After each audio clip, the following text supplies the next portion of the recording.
Hello, first tonight, 5 men have been found guilty of using threatening behaviour during an angry demonstration in front of soldiers in Luton last year. The Royal Anglians had just returned home from a tour of duty in Afghanistan, but as their parade made its way through the streets, they were met by shouts of baby killers and burn in hell. The accused men had all denied the charges, claiming they were exercising their right to free speech. Mike Cartwright was in court. Well, on the face of it, this trial was dealing with a minor public order offence, but it lasted for 7 days. It was heard by a district judge here at the Magistrates' Court, and it's generated huge amounts of public and media interest. Now, we really didn't know which way this trial was going to go, but what we've seen is changes in procedure, mainly from the first day when the men came in. They refused to stand when the judge entered the room. They said it would be a sin in front of God, so we've seen changes of procedure there.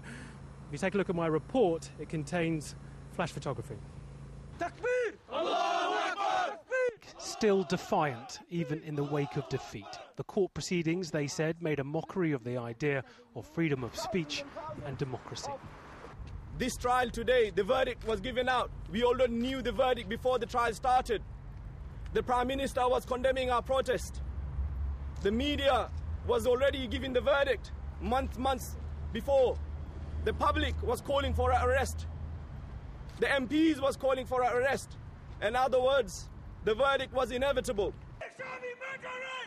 These were the pictures that the court used to convict 5 of the men, which included a taxi driver and an airport baggage handler.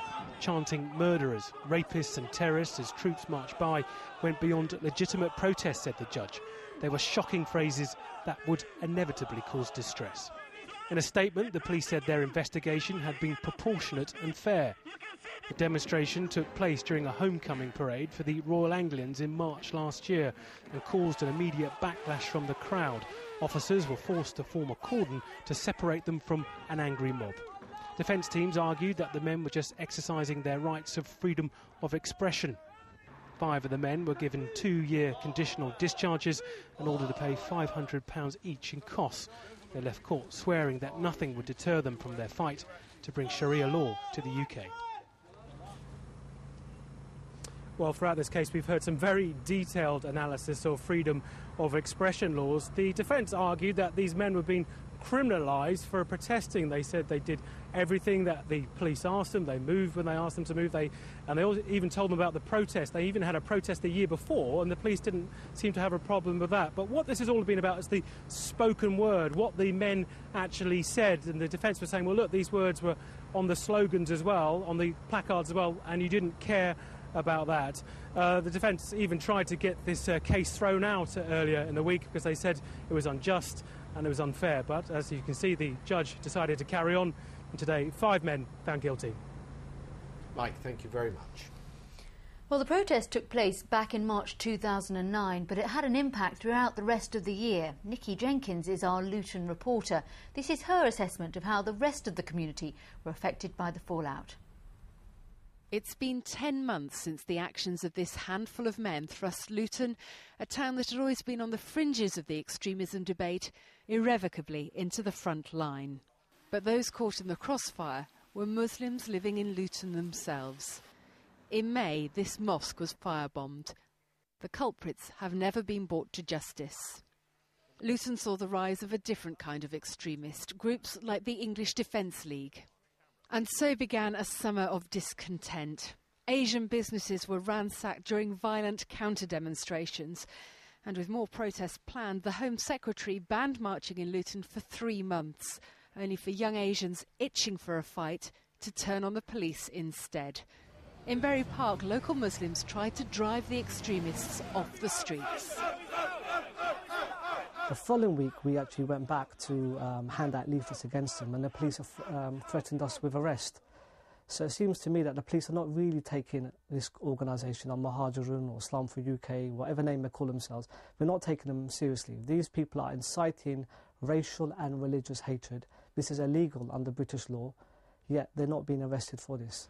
The business community also turned against them. These people don't represent none of our Muslim community, and they don't represent, you know, the law-abiding, you know, Muslims about, and they've been giving us bad media attention for the wrong reasons. Reasons like this. Just last month, the same group confronted Baroness Vazi during her tour of Bury Park. They preach prejudice, they preach hatred, and perhaps their argument is that that's not unlawful. But then the acts that come as a result of their prejudices and their hatred are unlawful. So if it leads to something that's not right, then it should be stopped. People here believe there's no political will to do anything about extremist groups like these. Many believe that they'll have been infiltrated by the security forces and that the authorities want them operating freely where they can see them. Others believe that by fueling the Muslim backlash, the authorities hope to intensify support for the Afghan war. Meanwhile, it's those Asians and Muslims trying to lead a normal life in Bury Park who have to live under a shadow of hatred provoked by these men. Nikki Jenkins, BBC Look East. And plans for a controversial march through Wootton Bassett have been abandoned by the group Islam for UK. They'd wanted to carry empty coffins through the town, symbolising Afghans killed in the conflict. The decision is a victory for the family of the dead soldier Aaron McClure, who'd campaigned against the march. In the other news tonight, the MP for Northampton has called for an inquiry into the death of an elderly couple who were found dead in their home at the height of the big freeze. They'd asked for help many times. The police found them when they broke into the home on Thursday. The County Council says the case will be reviewed. 2 tragic deaths and now so many questions. Derek and Jean Randall had lived here for years. In their mid-70s with hardly any family, they were reclusive and vulnerable. She used a wheelchair, he was her sole carer. It was on Thursday of last week when a nurse came here to the property to conduct a blood test on Mrs Randall that the alarm was raised. Police broke in and found Mrs Randall dead in bed. Her husband was slumped nearby. They thought the couple had been dead for 5 days.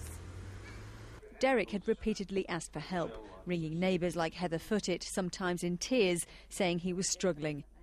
He was getting really frail, very frail, and he couldn't do things, and he was phoning me up daily that he couldn't cope and he couldn't lift her anymore. They couldn't cope. I could say they couldn't cope. And I've told quite a few people that they'd end up dead in the house, and nobody wanted to know. For weeks, Heather called various agencies. She says no one came. Age Concern told Look East it did receive a referral from the council about the Randalls, but it contained insufficient information. Now the council has started an internal investigation and has called for a serious case review. Let's have the facts. Once those facts are there, then we can allocate, if you like, blame, for want of another way of describing it. But in truth, it's really understanding how this frail couple have got into such a circumstance whereby this tragedy has occurred. But MP Sally Keeble says that's not good enough and is calling for an independent inquiry. What we need is a full independent inquiry that will look at what the County Council did and also what the Health Authority did. And I've written to the Secretary of State for Health to ask him to make sure that there is such a full independent inquiry and that this is not swept under the carpet. Tonight, while post-mortems are continuing, the couple's neighbours are still angry and calling for lessons to be learned from this sorry story. Jo Black, BBC Look East. Later in Look East,